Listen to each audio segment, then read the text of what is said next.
আজ আমরা দশমিকের বর্গমূল শিখব। এই একটা সংখ্যা, এই সংখ্যার বর্গমূল বের করতে হবে। তো নিয়ম হচ্ছে সাধারণ যেরকম বর্গমূল সেম, কিন্তু এখানে শুধু দশমিকটা আছে। প্রথমে ওপর থেকে দুটো করে দাগ দেব, ঠিক আছে।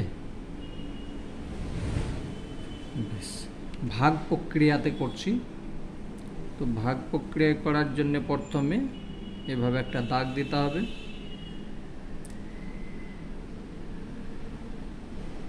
এবার এই শূন্য দশমিক আছে থাক, প্রথমেই আমার এখানে দশমিক বসাতে হবে, যেহেতু দশমিক আছে। এখন এই দুটো সংখ্যাই কাজ করতে হবে। তাহলে এমন একটা সংখ্যা বসাবো, সেই সংখ্যাকে গুণ করলে সেই সংখ্যা দিয়ে যেন এইটার কম হয় বা সমান হয়।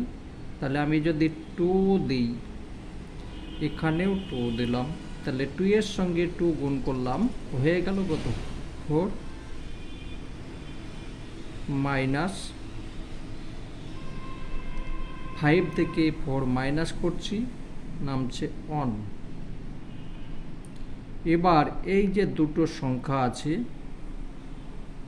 এই দুটো সংখ্যা নামবে, তার মানে হয়ে গেল 106। এবার আবার দাগ দিলাম, এই সংখ্যার ডবল বসালাম, ঠিক আছে। এই সংখ্যাটার ডবল কত হলো? 4 হলো। এমন এইখানে একটা সংখ্যা বসাবো, সেই সংখ্যা দিয়ে সেই সংখ্যায় গুণ করব যেন এর কম হয়। তাহলে আমি যদি 2 দিই,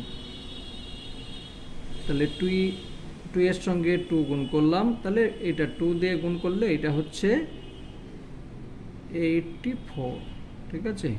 2 2 4 আর 2 এর সঙ্গে 4 এর গুণ করলে 8, এটা হলো। এবার এই যে 2 বসিয়েছি সেটাও এখানে বসাতে হবে, এটা আবার মাইনাস করতে হবে। তাহলে মাইনাস করলে হচ্ছে কত? 6 থেকে 2 হয়ে গেল, 6 থেকে 4 মাইনাস 2 হলো 10, 8 2 হলো, ঠিক আছে। আবার দাগ দেবো, এইটা ডবল বসাবো, কত হলো? 44। আর এই যে সংখ্যা আছে, এই সংখ্যাটাকে নিচে নিয়ে চলে আসবো, তাহলে এটা হলো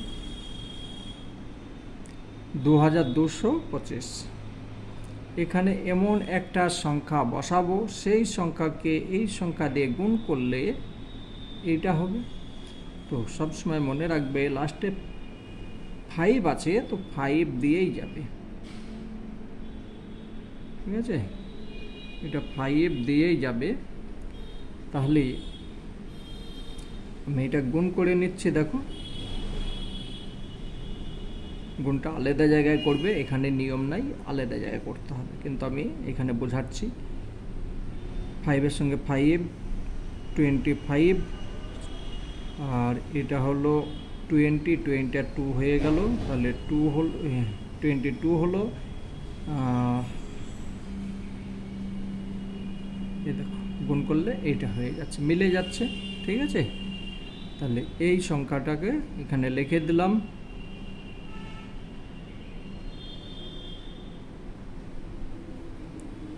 এখানে হয়ে গেল কত? 0। এবার এই 5টা এখানে বসাতে হবে, তাহলে বর্গমূল কত হচ্ছে? এইটা এখানে এবার লিখতে হবে। অতএব 0.050625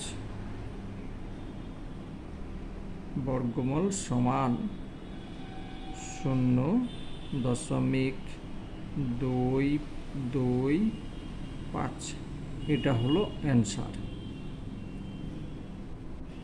আশা করি বুঝতে পেরেছো।